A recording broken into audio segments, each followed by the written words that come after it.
Ho! Hello everyone, Brian Richards here and welcome back to my channel. Today I'm going to teach you a trick that I've been putting off for several weeks because it's so good, but I can't put it off anymore. I've been so excited to teach you all this trick. This is a trick that is honestly, it's not really one that I'm going to explain because I can't explain it. It's really done with math. Many of you feel free to comment below, explain the math part to me, but it's one of those tricks. If you do it exactly as I do, it will work for you, and that I promise you. And if you like this trick, be sure to hit like, and don't forget to subscribe to my channel if you haven't done so. And also, please, if you don't mind, share my channel with other magic enthusiasts in your life as well. But let's get into today's performance, and of course, really, it's the tutorial as well. Again, like I said, you do as I do, it will work for you. Here we go.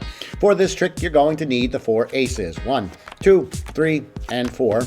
And then you're going to need 12 cards, 12 extra cards. 1, 2, 3, 4, 5, 6, 7, 8, 9, 10, 11, 12. You can get rid of the deck, throw it aside. Well, I wouldn't throw it because that's kind of a mess. But just put it aside. That's fine. And what you're going to do is you're going to spread the 12 cards, and you're going to invite your spectator to take the 4 aces and to stick them face up anywhere amongst those 12 cards. So let's say they put 1 here.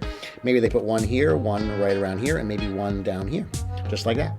Now you gather the cards together and you invite the spectator to shuffle the cards. They can do a little overhand shuffle like this. They can actually do a riffle shuffle. It really doesn't matter, but they mix them up just like that. Now you take the packet back and you explain, we're going to create a little bit more craziness, a little bit more chaos by putting 1 card face down, then the next one we're going to turn face up. Face down, face up, face down, face up, face down, face up, face down, face up, and you're going to continue to do this all the way through.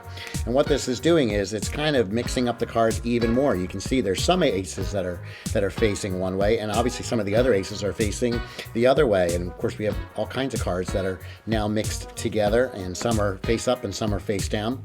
But we're going to take it even one step further. We're going to now take 2 cards at a time, and you give the volunteer a choice that we can either deal it, which means putting them face down like this, or we can flip them like that. And it's totally up to them. We're going to go 2 at a time. So let's say the first one, they say they want to flip. And then the next 2, they say they want to deal.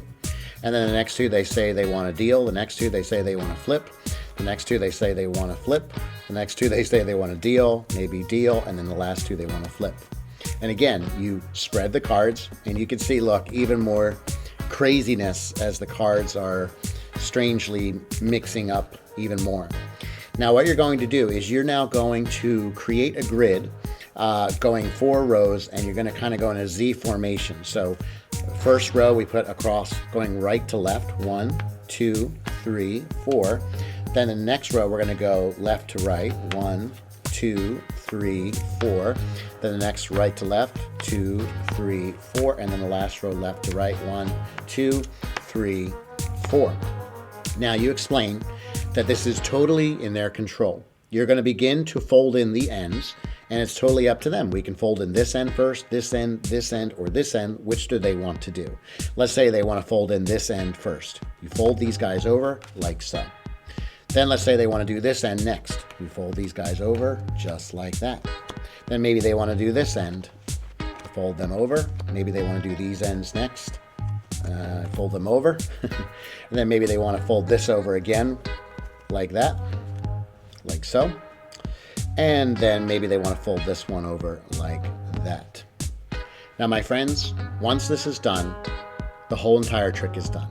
And what you're about to see, I'm telling you right now, is going to like freak you out. Are you ready for this?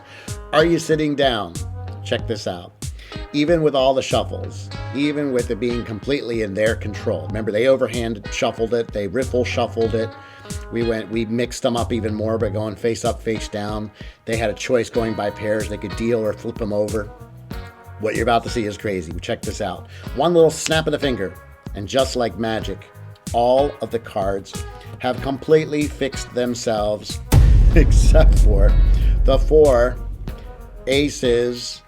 How insanely crazy is that? Can you explain that? I can't explain that. But I'm telling you, if you do exactly what I did, the trick will work for you. as well. Obviously, it's all done with math. So feel free to comment below, you math wizards out there. Let me know. Give me the formulas. Explain it to me. I don't know. I don't understand it. But I'd love to hear and love to learn from you guys. But seriously, it's an amazing trick, isn't it? And again, if you liked it, don't forget to hit like, and please do subscribe to my channel. And oh, by the way, over there, you may see another video or two you might want to click on to continue to learn some more amazing magic tricks. And you can also click on the entire Learn Magic playlist. Play through, watch all the videos. They're all like self-working card tricks that you can perform. And pretty much they're all done with math. So have fun with that. All right? All right, well, anyway, it's been so great having you here. And go and be amazing. Seriously, I really don't know how that is done. That totally freaks me out.